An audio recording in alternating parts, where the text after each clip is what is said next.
नमस्कार, आप सभी का स्वागत है। मैं दिनेश मिश्र आज आपको सामान्य हिंदी में अलंकार के प्रश्न कैसे आएंगे यूपीएसआई में और भी बाकी एग्ज़ामों में, उसका आज चर्चा कर लेते हैं।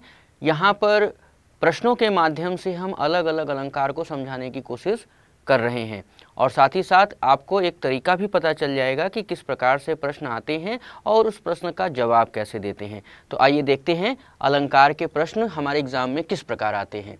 यहाँ पर पहला जो प्रश्न दिया गया है वो एक उदाहरण है कविता का। कविता के माध्यम से पूछा गया है कि इसमें कौन सा अलंकार है। 3 बेर खाती थी वो 3 बेर खाती है। तो यहाँ पर आपको पूछ रहा है कि अनुप्रास अलंकार है, यमक अलंकार है, श्लेष अलंकार है या अन्योक्ति अलंकार है। तो यहाँ आपको बताना है कि किस प्रकार का अलंकार यहाँ पर है। अनुप्रास अलंकार वो अलंकार होता है जहाँ पर किसी भी वर्ण का दोहराव होता है, कई बार वर्ण आते हैं। यहाँ पे देखिए ब 2 बार आया है लेकिन उसका यहाँ पर ज़्यादा बार दोहराव नहीं है। यमक अलंकार उस तरह के अलंकार होते हैं जहाँ कविता में कोई एक शब्द आता है और उस शब्द का दोहराव होता है लेकिन हर बार उस शब्द का अर्थ अलग अलग होता है। श्लेष अलंकार वो अलंकार होता है जहाँ पर एक ही शब्द एक बार आता है लेकिन उसके अर्थ अनेक होते हैं। अन्योक्ति में एक माध्यम लिया जाता है, उस माध्यम में एक प्रतीक लिया जाता है और उस प्रतीक के माध्यम से हम लोगों को सचेत करते हैं। तो इस प्रकार से यहाँ अगर अर्थ निकालते हैं तो यहाँ बेर 2 बार आया है और बेर 2 बार आया है लेकिन दोनों बार इसका अर्थ अलग अलग है। तो जब दोनों बार इसका अर्थ अलग अलग है तो यहाँ पर हम परिभाषा के अनुसार यमक अलंकार मानेंगे। यहाँ पर एक बेर का मतलब होता है फल और दूसरे बेर का मतलब है कि समय से मतलब है, दोहराव से मतलब है। 3 बेर खाती थी वे 3 बेर खाती है। यहाँ पर अगर हम समय या दोहराव रखेंगे तो वहाँ पर इसका अर्थ फल हो जाएगा। बेर एक प्रकार का फल होता है और बेर का मतलब होता है समय, यानी कितने बार वो खाना खा रही है। तो 3 बेर मतलब 3 बार खाना खा रही है। तो यहाँ पर एक बेर का मतलब बार से हो गया और दूसरे बेर का मतलब फल से हो गया। तो यहाँ पर 2 शब्द, एक ही शब्द 2 बार आए हैं लेकिन दोनों बार उनके अर्थ अलग अलग हैं, इसलिए यहाँ पर कौन सा अलंकार होगा? यमक अलंकार होगा। अब आइए यहाँ पर अगला प्रश्न देख लेते हैं। अगला प्रश्न में भी कविता दिया हुआ है। बीती विभावरी जागरी अंबर पनघट में डुबो रही तारा घट ऊषा नागरी। यहाँ पर ये जयशंकर प्रसाद की कविता है। यहाँ पर कहा गया है कि बीती विभावरी जागरी, यहाँ पर गांव के जो किशोरियाँ हैं, गांव की जो दुल्हनें हैं, उन्हें सचेत किया जा रहा है कि बीती विभावरी जागरी, यानी रात बीत चुका है, अब जाग जाओ। अंबर पनघट में डुबो रही तारा घट ऊषा नागरी। यहाँ पर कवि का कहने का आशय ये है कि रात बीत चुकी है, लोग उठ करके अपने दैनिक कार्यों में लग गए हैं। ऐसा लग रहा है रात बीतने पर जैसे कोई नौयौवना अपने घट को ले जा करके और सरोवर में डुबो रही है और डुबो करके पानी लाने का उपक्रम कर रही है। तो यहाँ पर अंबर पनघट, यानी अंबर रूपी पनघट में डुबो रही तारा घट, यानी तारा रूपी जो है वो क्या है? घट है, घड़ा है। ऊषा नागरी, ऊषा नौयौवना है और नागरी यानी वह अपने घट को ऐसा लग रहा है जैसे वह सरोवर में डुबो करके पानी निकाल रही है। ऐसा रात बीत रहा है, यानी रात बीतने का यहाँ पे जो क्रम रखा गया है वो क्रम किस प्रकार रखा गया है कि अंबर जो उपमेय है, पनघट उपमान है। इसका मतलब है उपमेय में उपमान का अर्थ लगाया गया है, यानी उपमेय में उपमान का भ्रम रखा गया है तो इस प्रकार से यहाँ पर एक विशेष प्रकार का अलंकार होगा। यानी अब हम ऑप्शन देख लेते हैं कि ऑप्शन में कौन कौन सा अलंकार ये पूछ रहा है। तो यहाँ पर उपमा पूछ रहा है कि उपमा है कि नहीं, दूसरा रूपक है कि नहीं, तीसरा उत्प्रेक्षा है कि नहीं, और चौथा अनुप्रास है कि नहीं। तो उपमा में जब उपमेय से उपमान की तुलना की जाती है, यानी किसी चीज़ की तुलना की जाती है एक किसी वस्तु से, तो वहाँ पर उपमा हो जाएगा। रूपक का अलंकार वो होगा जहाँ उपमेय में उपमान का आरोप किया जाए। उत्प्रेक्षा अलंकार वहाँ होगा जहाँ मनो या जनो होगा। साथ ही साथ अनुप्रास अलंकार वहाँ होगा जहाँ एक ही वर्णों की पुनरावृत्ति होगी।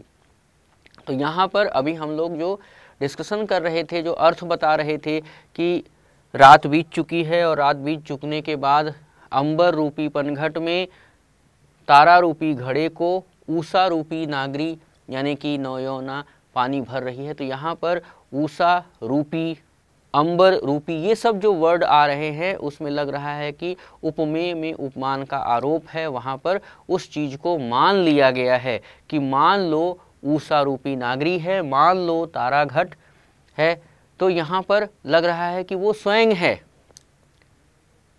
तो यहाँ पर एक चीज़ भटकाव हो सकता है कि उत्प्रेक्षा में मानो जानो वर्ड आते हैं। तो यहाँ पर मानो जानो जब वर्ड आएगा तो इस तरह के वर्डिंग, इस तरह का जो शब्द है वो इस्तेमाल नहीं किया जाएगा। यहाँ पर जो शब्द इस्तेमाल किया जाएगा मानो शब्द है। अभी आगे उदाहरण ले लेते हैं। तो यहाँ पर जब उपमेय में उपमान का आरोप दिखता है तो हम कहते हैं कि यहाँ कौन सा अलंकार है, रूपक अलंकार है। यानी जो प्रस्तुत कविता है इस कविता में रूपक अलंकार है। क्यों है? क्योंकि अंबर का पनघट में आरोप हो रहा है, यानी पनघट रूपी अंबर, नागरी ऊषा रूपी नागरी, तारा रूपी घट। तो इस तरह के अगर चीज शब्द इसमें आ रहे हैं तो कहा जाएगा कि यहाँ पर कौन सा अलंकार है, रूपक अलंकार है। अब आइए लेते हैं अगला प्रश्न।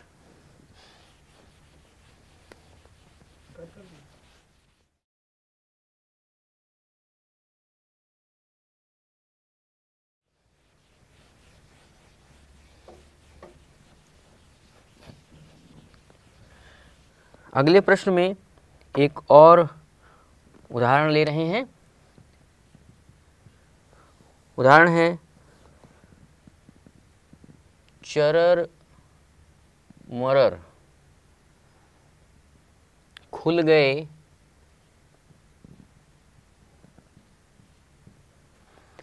चरर मरर खुल गए अरर रव स्फुटों से। अरर रव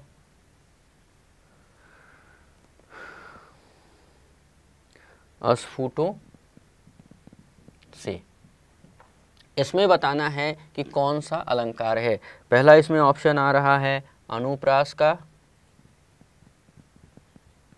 दूसरा यमक का, तीसरा उत्प्रेक्षा का, और चौथा जो है वो आ रहा है श्लेष अलंकार का।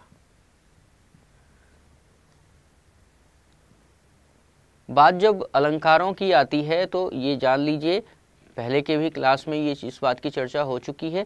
अलंकार दो तरह के होते हैं, एक अर्थालंकार और दूसरा शब्दालंकार। यानी अगर किसी काव्य में हम शब्द के माध्यम से उस काव्य में चमत्कार उत्पन्न करते हैं तो वह शब्दालंकार है, और जहाँ अर्थ के बाद हम उस काव्य में चमत्कार उत्पन्न करते हैं वहाँ अर्थालंकार है।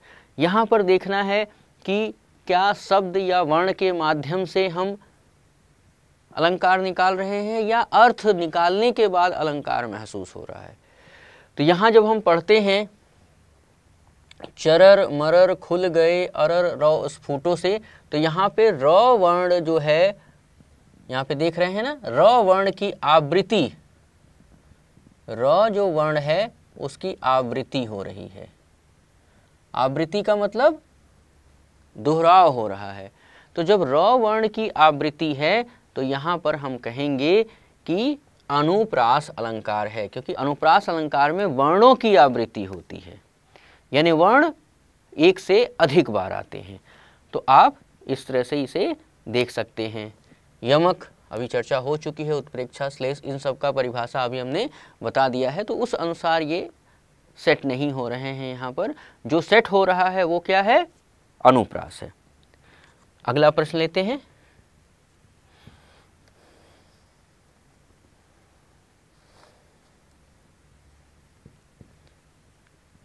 बांधा था विधु को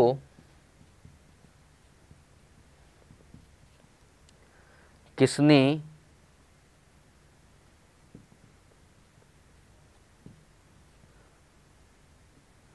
इन काली जंजीरों से?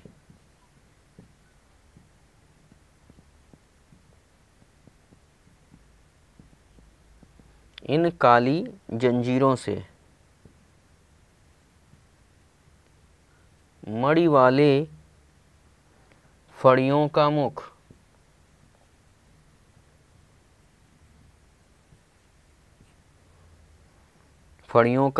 क्यों भरा हुआ हीरों से? क्यों भरा हुआ हीरों से? यहाँ पर भी आपको बताना है कि कौन सा अलंकार होगा। तो पहला ऑप्शन जो यहाँ पर दे रहा है वो पहला ऑप्शन दे रहा है रूपक,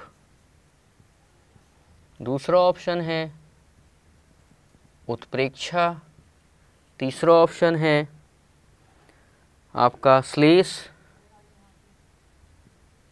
चौथा ऑप्शन है अतिशयोक्ति।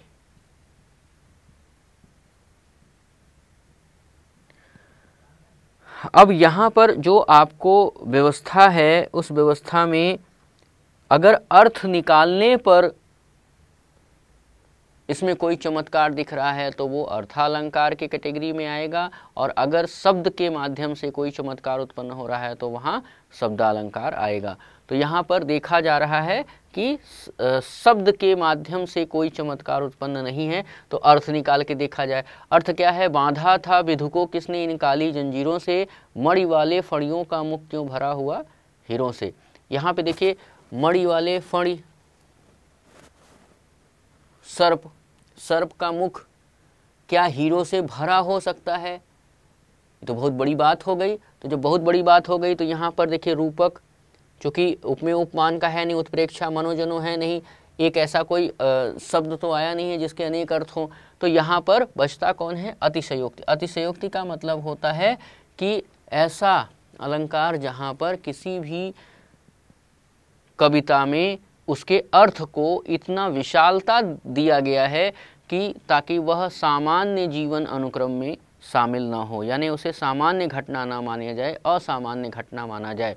तो यहाँ पे देख रहे हैं फड़ियों का मुख हीरों से भरा हुआ है, तो ये असामान्य घटना है। तो असामान्य घटना होने की वजह से यहाँ पे कौन सा अलंकार होगा? अतिशयोक्ति अलंकार होगा। अब देखते हैं अगला प्रश्न।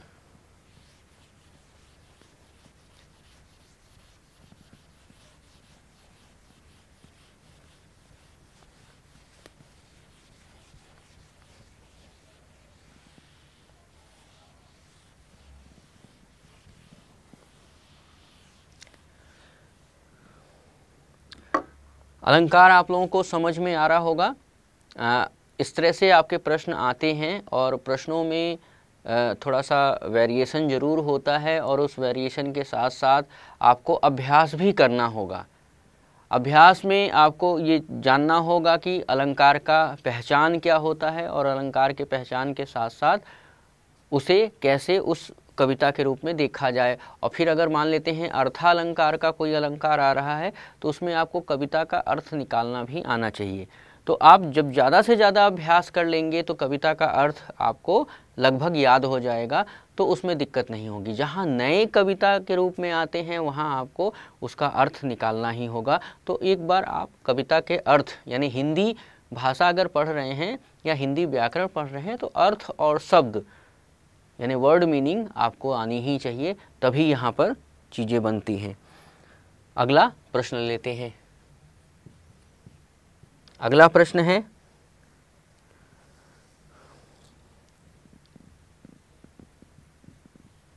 फूले कास सकल मही छाई, सकल मही छाई, जनु बरसा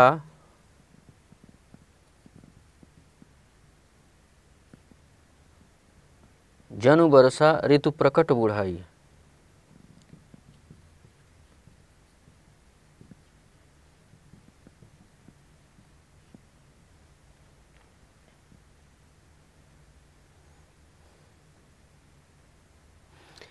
अब यहाँ पर आपको पूछ रहा है कि कौन सा अलंकार होगा। तो यहाँ पर आपको सबसे पहले शब्द अलंकार चेक करना चाहिए और उसमें देखना चाहिए कि शब्द या वर्ण ऐसा तो नहीं है कि कई बार आया है, या ऐसा तो नहीं है कि कोई एक शब्द है ऐसा जहाँ पर उसका कई अर्थ निकलता हो। तब उसके बाद जब ये चेक हो जाए तो फिर आपको दूसरी बार चेक करना चाहिए अर्थ निकाल करके। तो यहाँ पर जो प्रश्न में पूछा क्या जा रहा है वो पूछा जा रहा है, क्या यह रूपक अलंकार है, क्या यह उत्प्रेक्षा है, क्या यह अनुप्रास है, या चौथा क्या यह श्लेष है।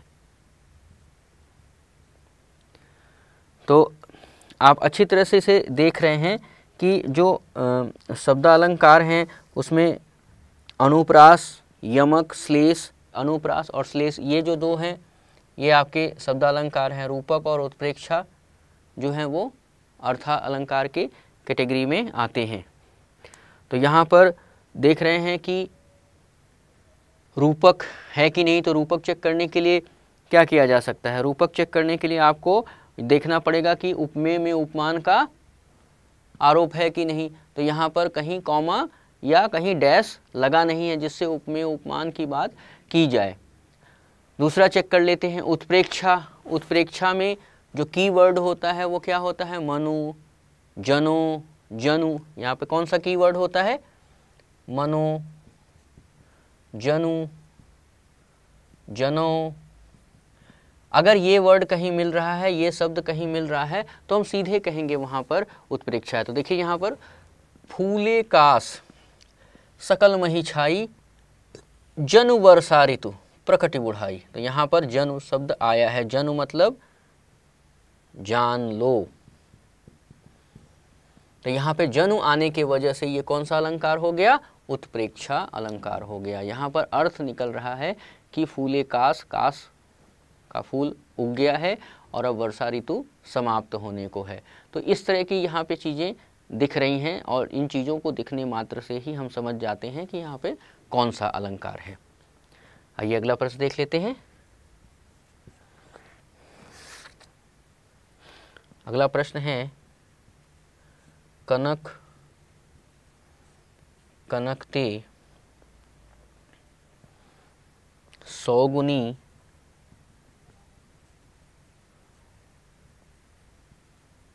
मादकता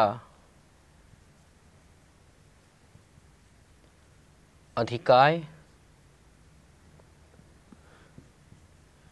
या खाए बौरात नर वा पाए बौराए। अब यहाँ पर ऑप्शन जो दिया है वो दिया है यमक, उपमा, अनुप्रास,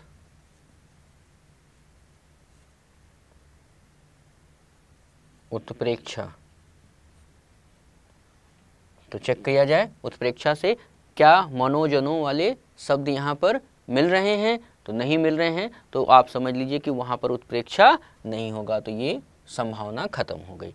अनुप्रास में चेक किया जाए किसी ऐसा वर्ण है जिसका कई बार दोहराव हुआ है। क का यहाँ है, क का यहाँ है, कहीं और हुआ है, नहीं हुआ है। तो ये अनुप्रास भी समाप्त है। उपमा, ऐसा कोई उपमेय और उपमान यहाँ दिख रहा है जिससे तुलना की बात आ रही है। अर्थ निकालने पर तुलना की बात आ रही है। तो तुलना की भी बात नहीं आ रही है, तो ये भी संभावना खत्म है। अब बचा यमक। यमक का मतलब होता है कि एक शब्द इस्तेमाल किए जाएं और एक शब्द के एक और दोहराव अगर होता है तो वहाँ उसका कई अर्थ निकलता है, यानी एक ही शब्द दो बार आए और वहाँ पर दोनों बार उसका अर्थ अलग अलग हो। तो यहाँ पे देखिए एक शब्द कौन सा है, कनक, दूसरा शब्द कनक, कनक का क्या हो गया है, दोहराव, रेपिटेशन हो गया है। तो यहाँ पे कनक का रेपिटेशन होने के वजह से अर्थ भी अलग होना चाहिए। तो देखिए कनक कनक ते सौगुनी मादकता अधिकाय, कनक यानी एक सोना, कनक का अर्थ होता है सोना, कनक कनक ते सौगुना मादकता अधिकाय, या खाए बौरात नर वा पाए बौराए। यहाँ पे एक कनक का अर्थ है सोना, जिसको पाने से, देखिए पाने से मनुष्य पागल हो जाता है, और एक कनक का अर्थ है धतूरा। यहाँ पर हम लिख दें, एक कनक का अर्थ है स्वर्ण, सोना पा जाने पर आदमी धन ज्यादा हो जाने की वजह से पागल हो जाता है, और दूसरा कनक है धतूरा, जिसको खाने से मतिभ्रम हो जाता है, पागलपन हो जाता है, अनसाउंडनेस आ जाती है। तो जिसके वजह से हम यहाँ पर देख रहे हैं कि कनक जो शब्द है वो दो बार इस्तेमाल किया गया है, और कनक शब्द दो बार इस्तेमाल होने की वजह से दोनों जगह उसके अर्थ अलग अलग आ रहे हैं, जिससे क्या पता चलता है कि वो कौन सा अलंकार हो जाएगा, यमक अलंकार हो जाएगा। देखिए ये तो हो गया, आपने पहचाना और निकाल लिया। इनकेस अगर एलिमिनेशन मेथड भी आप अपनाते हैं तो भी ये आंसर सही है, जो बचा वही आंसर होगा। तो आप जैसा एग्जाम में कर सकें वैसा कर सकते हैं। अगर एलिमिनेशन मेथड अपना करके कर सकते हैं तो भी सही है, और अगर आपको अर्थ पता है और आप खोज ले जाते हैं तो भी सही है। यहाँ पे दोनों तरीके को आपको बता दिया जा रहा है, दोनों में से कोई भी एक तरीका आप इस्तेमाल करके उसे जांच कर सकते हैं। आइए अगले प्रश्न की तरफ चलें।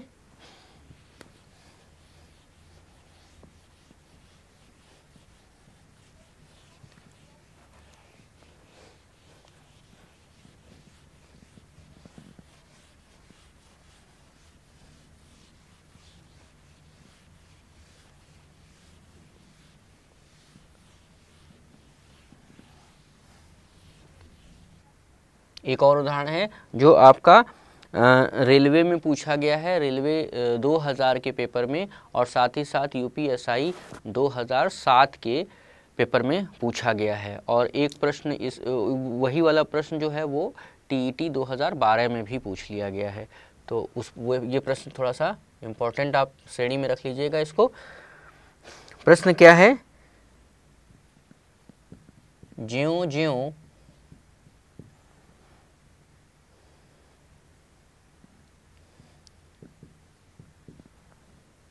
बूढ़े श्याम रंग,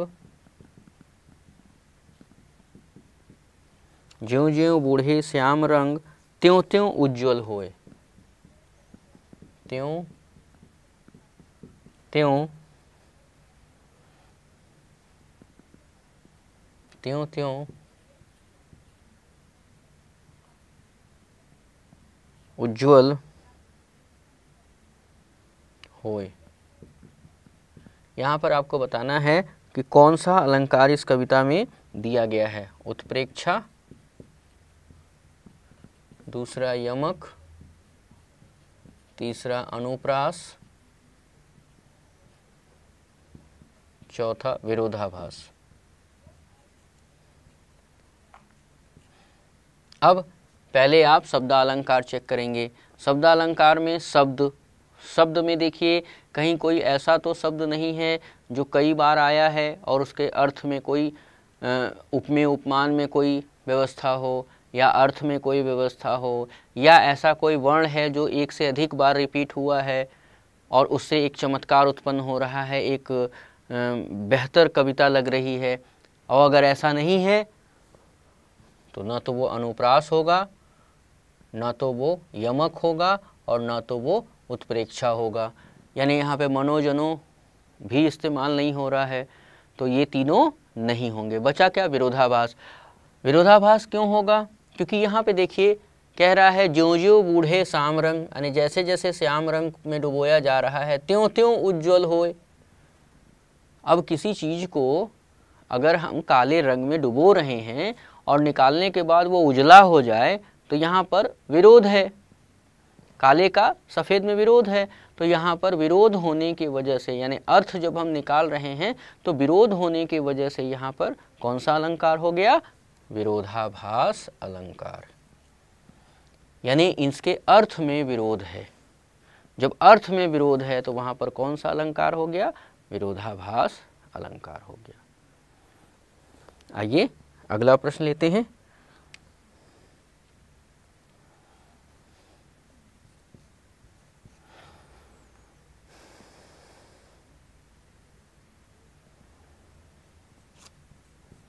चरण, कमल,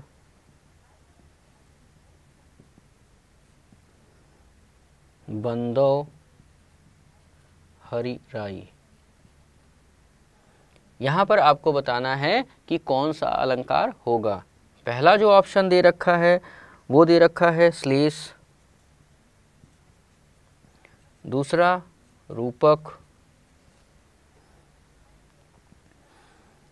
तीसरा उपमा, और चौथा जो है वो है यमक।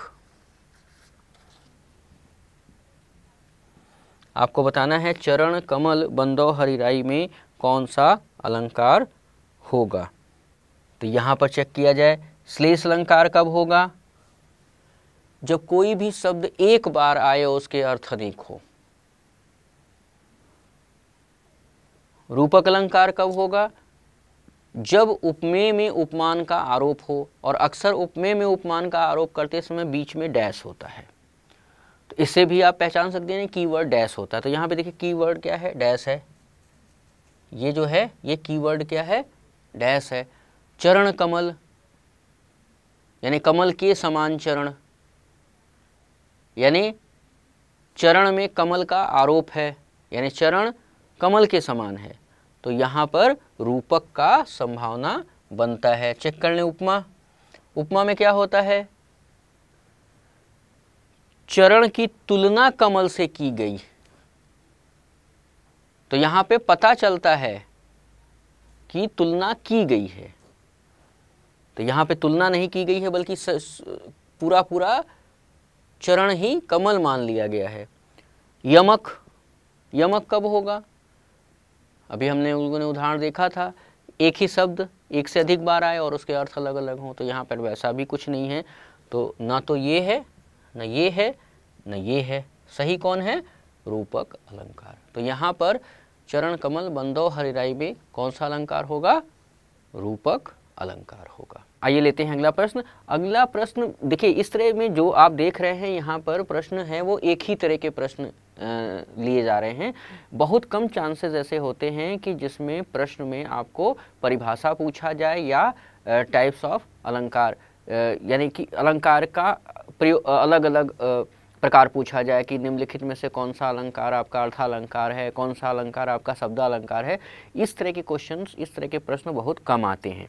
ज़्यादातर प्रश्न जो आते हैं वो इसी तरह के आते हैं कि उसमें आपको एक कविता दे दिया जाता है और कविता देने के बाद फिर पूछा जाता है इसमें कौन से अलंकार आ रहे हैं। तो यहाँ पर अब एक अगली कविता ली गई है, तापस बाला सी गंगाकूल। इसमें आपको बताना है कि निम्नलिखित में कौन सा अलंकार होगा। तो चलिए देखते हैं। सबसे पहले कौन बताता है? बहुत सारे लोग कोशिश कर रहे हैं। किसी का ऑप्शन 2 आ रहा है, किसी का ऑप्शन 3 भी कोई ऑप्शन दे रहा है। देखिए, ऑप्शन देते समय इस बात का ध्यान रखिए कि जो ऑप्शन दिया गया है उसके अर्थ को आप समझते हैं कि नहीं। जैसे देखिए यहाँ पर ऑप्शन दिया है श्लेष। अब श्लेष कब होगा? जब कोई एक शब्द होगा और एक शब्द का ही कई अर्थ होगा। उपमा कब होगा? जब किसी की तुलना किसी से होना प्रकट किया जाए। रूपक कब होगा? जब उपमेय में उपमान का आरोप यानी उपमेय और उपमान को एक मान लिया जाए। उत्प्रेक्षा कब होगा? जब मनो जनो ये वर्डिंग आपको दिखेंगी। तो चलिए, ये हमने एक की पॉइंट्स की वर्ड्स बता दिया है। अब देखते हैं कितने लोगों का आंसर सही आता है। तो काफ़ी लोग कोशिश कर रहे हैं जी। मैक्सिमम लोगों का ऑप्शन जो है वो 3 आ रहा है, रूपक बता रहे हैं। कुछ लोग ही केवल 2 ऑप्शन, चलिए हम बता दे रहे हैं। यहाँ पे देखिए, पहले अर्थ, अगर देखिए पहले शब्द अलंकार चेक कर लीजिए, ठीक है। शब्द अलंकार चेक करने पे आपको पता चलेगा कि यहाँ पर शब्द में पुनरावृत्ति है कि नहीं। अगर शब्द अलंकार नहीं है तो अर्थ निकालिए, और अर्थ में देखिए कि क्या स्थिति बन रही है। तो यहाँ पे देखिए, तापस बालासी गंगा कूल। तो यहाँ देखिए, बालासी यानी तुलना है, बालासी गंगा कूल। तो यहाँ पर एक का तुलना किया जा रहा है और तुलना करके बताया जा रहा है कि गंगा के किनारे, कूल यानी किनारा, और गंगा का किनारा से तुलना किया जा रहा है। तापस बालासी गंगा कूल। तो यहाँ पर तुलना अगर है तो सीधे कौन सा अलंकार हो गया? उपमा अलंकार। तो यहाँ पर आपको बताया जाएगा कि जो भी आप प्रश्न को सॉल्व करेंगे तो यहाँ पर आप बता देंगे कि चूंकि तुलना है, तुलना के कारण उपमा अलंकार हुआ। यहाँ पर मनोजनो कहीं है नहीं तो उत्प्रेक्षा नहीं होगा, रूपक नहीं होगा और श्लेष नहीं होगा। श्लेष का एक कोई शब्द होता है जिसके अर्थ अनेक होते हैं। रूपक में उपमेय में उपमान का आरोप होता है, तो वो भी नहीं है। अब आइए अगला प्रश्न देखते हैं। अगला प्रश्न है, ऊधो मेरा हृदय तल था, हृदय तल था एक उद्यान न्यारा। तो यहाँ पर आप सबसे पहले ध्यान क्या देंगे कि शब्द की पुनरावृत्ति या वर्ण की पुनरावृत्ति है कि नहीं। तो पहले लाइन में तो ऐसा कुछ दिखा नहीं। दूसरा लाइन देखिए, शोभा देती अमित उसमें कल्पना क्यारियां थी। यहाँ पर भी कोई रिपीटिशन नहीं है, कोई दोहराव नहीं है, कोई पुनरावृत्ति नहीं है। तो चलिए अर्थ निकाल लेते हैं। यहाँ पर ऊधो यानी उस समय की बात है, उस समय की कविता है जिस समय कृष्ण मथुरा से जा चुके थे। तो ऊधो आए थे यहाँ पर, तो दासियों से और ऊधो का जो बातचीत है उसका वर्णन किया जा रहा है। तो यहाँ पे जो गोपिकाएं हैं वो गोपिकाएं कह रही हैं, ऊधो मेरा हृदय तल था एक उद्यान न्यारा, शोभा देती अमित उसमें, शोभा देती अमित उसमें कल्पना क्यारियां थी। यानी यहाँ पे आपको बताया गया है कि हृदय तल किस प्रकार के था? एक उद्यान था हमारा। तो हृदय तल का यानी हृदय तल क्या हो गया? उपमेय हो गया, ये हो गया उपमेय, और उपमान एक उद्यान हो गया। अब यहां उपमेय में उपमान का आरोप होने के वजह से कौन सा हो जाएगा? रूपक अलंकार हो जाएगा। तो यहाँ पर आपका जो प्रश्न का उत्तर है वो रूपक है। उत्प्रेक्षा इसलिए नहीं होगा क्योंकि यहाँ पर मनो जनो ये वर्डिंग नहीं है। उपमा तुलना नहीं किया गया है, मान ही लिया गया है कि हमारा हृदय तल एक क्या था? उद्यान था।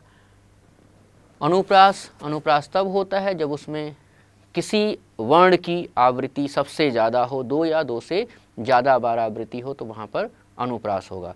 तो इस प्रकार से ये आपके प्रश्न हो जाते हैं। अगले प्रश्न के ऊपर चलते हैं। अगला प्रश्न देखते हैं कैसे बना हुआ है।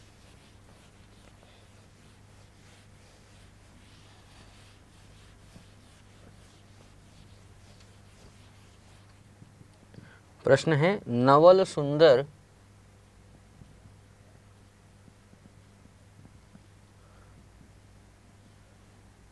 श्याम शरीर,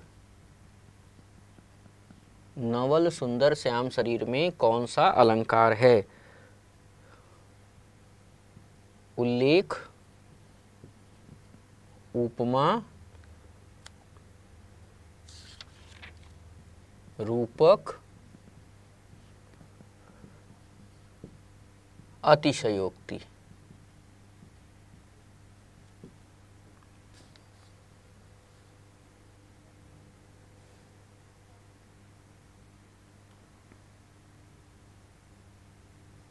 यहाँ पर उल्लेख, उपमा, रूपक और अतिशयोक्ति। तो आपको बताना है कि इस कविता में कौन सा अलंकार दिया गया है। अब यहाँ पर एक नया अलंकार आ गया, उल्लेख। उपमा, रूपक और अतिशयोक्ति के बारे में हम लोग पहले चर्चा कर चुके हैं। अतिशयोक्ति यानी जहाँ किसी बात को बहुत बढ़ा चढ़ा करके कहा जाए। रूपक जहाँ पे उपमे में उपमान का आरोप हो। उपमा तुलना, एकदम स्पष्ट दिखता हो कि इस वस्तु से इस वस्तु की तुलना की जा रही है। तो यहाँ पर नवल सुंदर श्याम शरीर, नवल सुंदर श्याम शरीर। अब यहाँ पर शरीर का जो शोभा है वो कई अर्थों में कई तरीके से वर्णित किया जा रहा है। शरीर की शोभा का वर्णन जो है वो कई तरीके से किया जा रहा है। नवल से किया जा रहा है, सुंदर से किया जा रहा है, श्याम से किया जा रहा है। तो अगर ऐसी स्थिति किसी कविता में बनती है जहाँ पर एक वस्तु का वर्णन कई प्रकार से किया जाता है, तो एक वस्तु का वर्णन जब हम कई प्रकार से करते हैं तो वहाँ पर उल्लेख अलंकार होता है। तो उल्लेख अलंकार कब होगा? जहां एक वस्तु का वर्णन,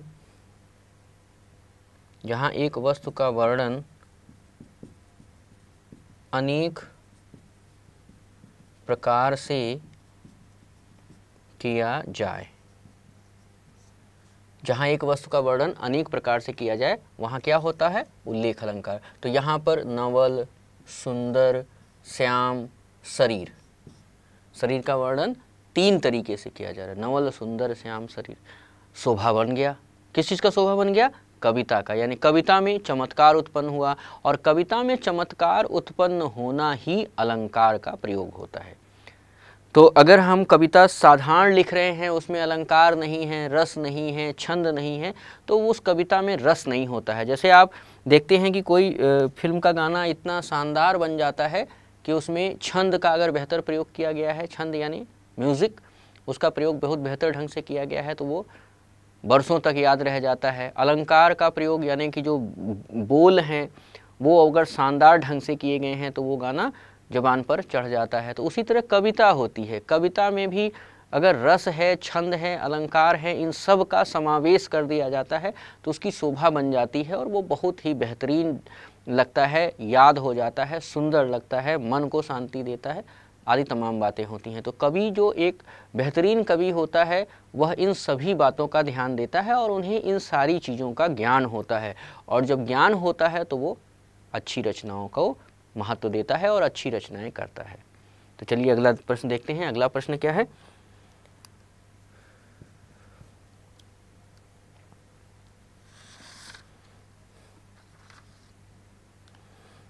अगला प्रश्न इसमें दिया हुआ है, ऊंचे घोर मंदिर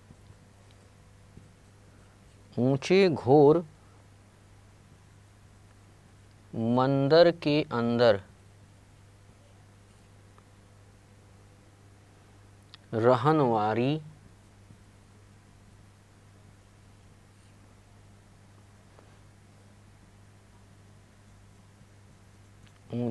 घोर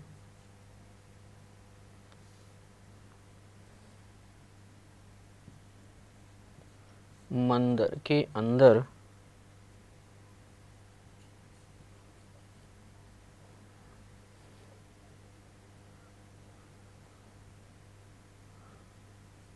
रहती है।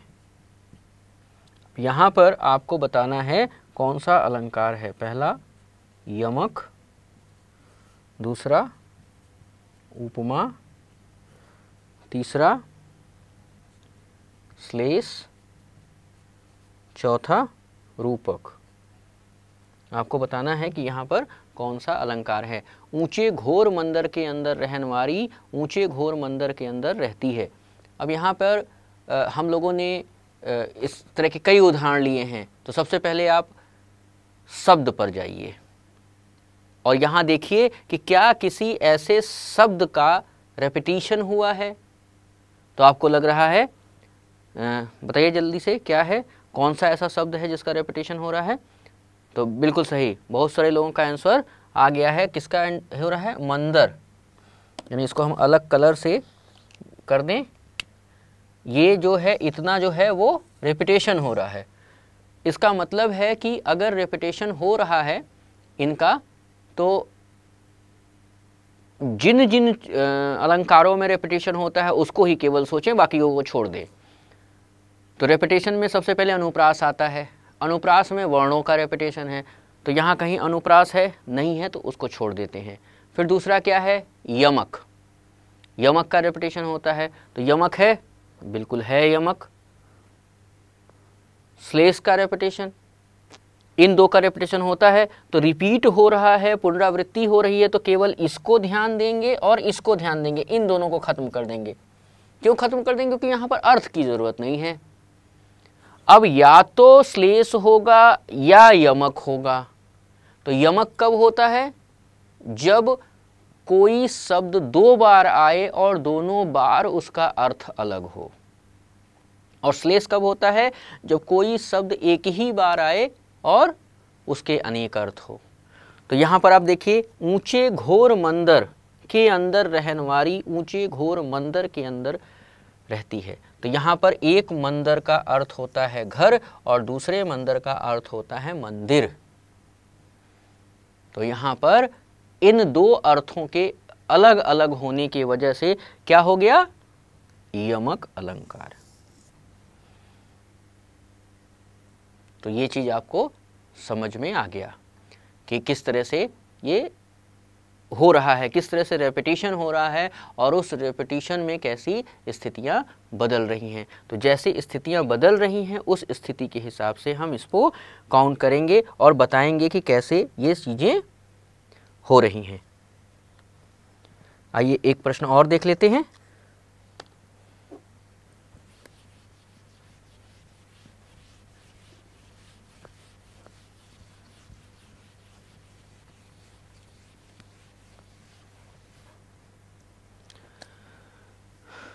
बहुत सारे लोग बहुत अपनी क्वेरी लेकर के बैठे हैं। जी बिल्कुल सही, एक प्रश्न आ रहा है हमारे सामने कि अलंकारों में जो रचनाएं आती हैं वो रचनाएं कैसे याद रखें। या एक क्वेश्चन और हम देख रहे हैं, लोग पूछ रहे हैं कि ये तो सर बहुत टफ हो गया है कि हमें रचना का अर्थ निकालने नहीं आता। तो यहाँ हम आपको ये बता दें कि रचना का यानी कविता का अर्थ अगर आप न निकाल पाएँ तो कुछ ऐसे प्रश्न भी आते हैं जिनका दोहराव होता है। तो आप कोशिश करिए कि ज़्यादा से ज़्यादा प्रैक्टिस करें, और ज़्यादा से ज़्यादा प्रैक्टिस करेंगे तो आपके एग्ज़ाम में कितना प्रश्न आएगा अलंकार से? या तो 2 प्रश्न आएगा या 3 प्रश्न आएगा।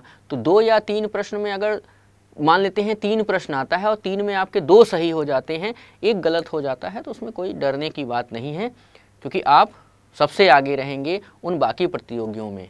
और हो सकता है किसी का तीनों सही हो जाए, तो 3 उसी का सही होगा जो ज़्यादा अभ्यास किया होगा। अब आपको कंपटीशन में आगे बढ़ना है तो ज़्यादा से ज़्यादा अभ्यास करना होगा। जितना ज़्यादा से ज़्यादा आप अभ्यास करेंगे उतना ही आपको आगे सुविधा मिलेगी और उस सुविधा का आप ही अकेले लाभ उठाएंगे।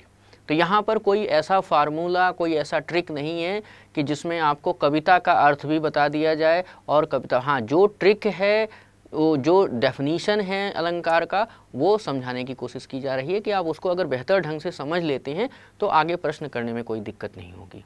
तो चलिए अगला प्रश्न लेते हैं।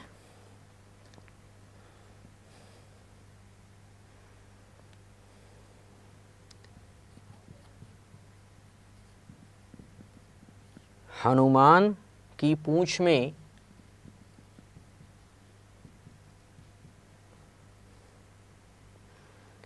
लगन न पाई आग,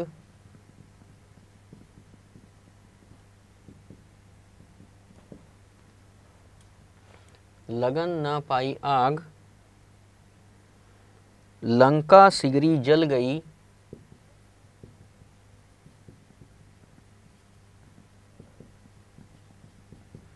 लंका सिगरी जल गई, गए निशाचर भाग।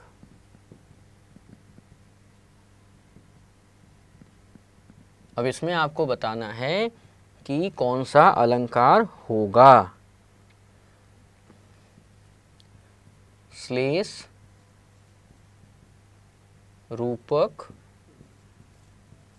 उत्प्रेक्षा और अतिशयोक्ति।